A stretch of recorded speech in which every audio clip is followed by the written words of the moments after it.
வணக்கம் உறவுகளே, நாங்கள் இன்று பார்க்கவிருப்பது சகுனங்கள்.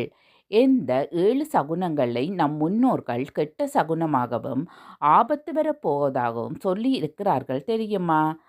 ஒரு சில விஷயங்கள் நம்மை காப்பதற்காகவே இடையூறாக வந்து சேரும். ஐயோ, இப்படி நடந்து விட்டதே என்று வருத்தம் கொள்ளாமல், தலைக்கு வந்தது தலைப்பாகையோடு சென்று விட்டது என்று நிம்மதி கொள்ள வேண்டும். நம் முன்னோர்கள் ஆபத்து வரப்போவதாக சில எதிர்மறையான விஷயங்கள் நமக்கு நடக்கும் பொழுது இது கெட்ட சகுனம் என்று சொல்வார்கள். அந்த வகையில் இந்த 7 விஷயங்களும் கெட்ட சகுனமாகவும் ஆபத்து வரக்கூடியதாகவும் உணர்த்துவதாக முன்னோர்கள் சொல்லிச் சென்றுள்ளனர். வாருங்கள் அந்த தகவலை பார்ப்போம்.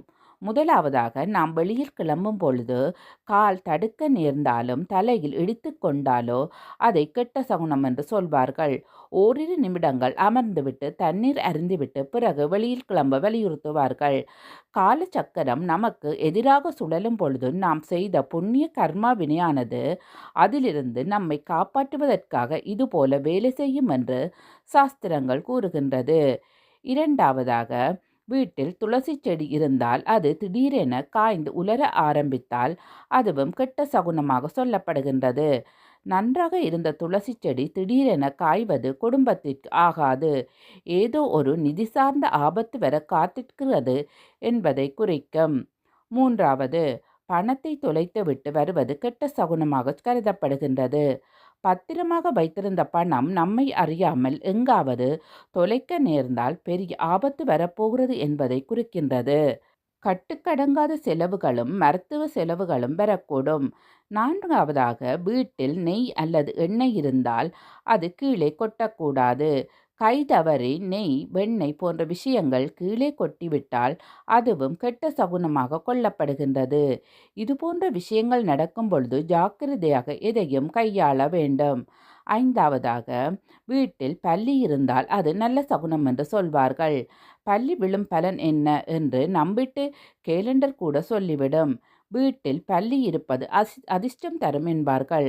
ஆனால் வீட்டில் 2 பல்லிகள் ஒன்றோடு ஒன்று சண்டை போட்டு கொண்டால் அது கெட்ட சகுனமாக சொல்லப்பட்டுள்ளது. குடும்பத்தில் சண்டை சச்சரவுகளும் வம்பு வழக்குகளும் வரக்கூடும் என்பதை முன்கூட்டியே உணர்த்துவதாக சொல்லப்படுகின்றது. ஆறாவதாக, பூஜை செய்யும் பொழுது ஆரத்தி காண்பிக்க வேண்டும். வீடு முழுவதும் எல்லா இடங்களிலும் கற்பூர ஆரத்தி கொண்டு போய் காண்பிக்க வேண்டும். அப்போதுதான் வீட்டில் நேர்மறை ஆற்றல்கள் அதிகரிக்க ஆரம்பிக்கும். இப்படி ஆரத்தி காண்பிக்கும் பொழுது ஒரு முறைக்கு மேல் சில சமயங்களில் நெருப்பு அணைந்து போகும். ஆரத்தி அணைவது கெட்ட சகுனமாக நம் முன்னோர்கள் சொல்கின்றனர். இதுபோன்ற சமயங்களில் குடும்பத்தில் உள்ளவர்கள் கவனமாக இருக்க வேண்டும். எல்லா விஷயங்களிலும் முன் ஜாக்கிரதையாக இருப்பது நல்லது என்று சொல்லியுள்ளனர். ஏழாவதாக, யாராவது நீங்கள் கடந்து செல்லும் பாதையில் அல்லது உங்கள் தெருவில் இறந்தவர்கள் சடலத்தை வைத்திருந்தால் அதை பார்க்காமல் தவிர்த்து விட்டு வேறு வழியில் செல்லக்கூடாது. இதுவும் கெட்ட சகுனத்தை குறிக்கின்றது. ஒன்று, துக்க நிகழ்வில் கலந்து கொண்டு சடலத்தை பார்த்து வர வேண்டும். இல்லையேல் வெளியில் எங்கும் செல்லாமல் அன்றைய நாளை தவிர்க்க வேண்டும். இதுபோன்ற நிகழ்வுகள் நமக்கு பதட்டத்தையும் எதிர்மறை எண்ணங்களையும் அந்த சமயங்களில் தோற்றுவித்தால் நாராயண கவசம் படித்தால் துன்பம் நீங்கும். பாவ கிரகங்களாக கருதப்படுபவை ராகு, கேது மற்றும் சனி. இவை நம் பாவ கர்மாக்களுக்கு ஏற்ற பலன் தரக்கூடியவை. இவற்றை உணர்த்தும் சகுனங்களை நாம் அசுப சகுனங்கள் என்று கூறுவோம். அதேபோல் சுக்கிரன், புதன் மற்றும் குரு ஆகிய கிரகங்களை சுப கிரகங்கள் என்று கூறுவோம். இவை நம் புண்ணியத்திற்கு ஏற்றவாறு நமக்கு பலன்கள் தரக்கூடியவர்கள். இவர்களுடைய சகுனங்களை நாம் சுப சகுனங்கள் என்று கூறுவோம். நாம் ஒரு காரியத்தை செய்வதற்கு முன்பு ஏதேனும் அசுப சகுனங்கள் தென்பட்டால் அவற்றிற்கு நாம் நன்றி சொல்ல வேண்டும்.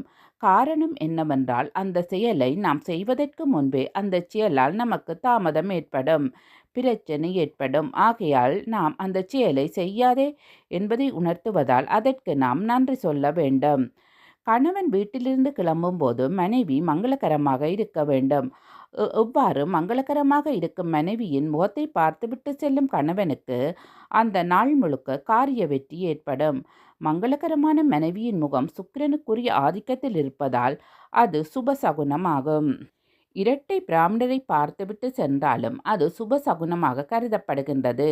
ஏனெனில் இரட்டை பிராமணர் குருவின் ஆதிக்கத்தை கொண்டவர்கள். மேலும் கன்னிப்பெண்கள், சுமங்கலிகள், குழந்தைகள், தண்ணீர் குடம் எடுத்து வருபவர்கள், பூக்களை கொண்டு வருபவர்கள் ஆகியோரை பார்த்துவிட்டு செல்வதும் சுப சகுனமாக கருதப்படுவதுடன் நம்முடைய காரியமும் வெற்றியடையும். ஆயுதங்களை ஏந்தி வருபவர், தலையில் எண்ணெய் தேய்த்து வருபவர் இவர்கள் சனியின் ஆதிக்கத்தை பெற்றவர்கள் என்பதால் இவற்றை கெட்ட சகுனம் அல்லது அசுப சகுனம் என்கின்றோம். மேலும் மண்ணை வெட்டி எடுத்து வருபவர்கள், ஒற்றை பிராமணர், காலிக்குடம், இறைச்சி வாங்க வருபவர்கள் இவர்களை பார்த்துவிட்டு சென்றால் அந்த காரியத்தில் தடங்கல்கள் ஏற்படும். மேலும் பிரச்சனைகளும் உண்டாகும். இவ்வாறு பார்த்தால் அந்த காரியத்தை செய்யாமல் தவிர்ப்பது மிகவும் நல்லது. ஒருவரின் ஜாதகத்தில் 9ல் இடமாக கருதப்படுவது பாக்கியபதியாகும்.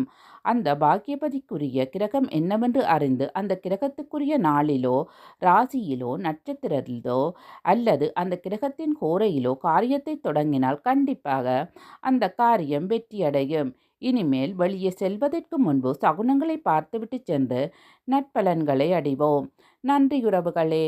மீண்டும் அடுத்த பதிவில் சந்திப்போம். என் சேனலை லைக், கமெண்ட், ஷேர், சப்ஸ்கிரைப் பண்ணுங்கள். நன்றி.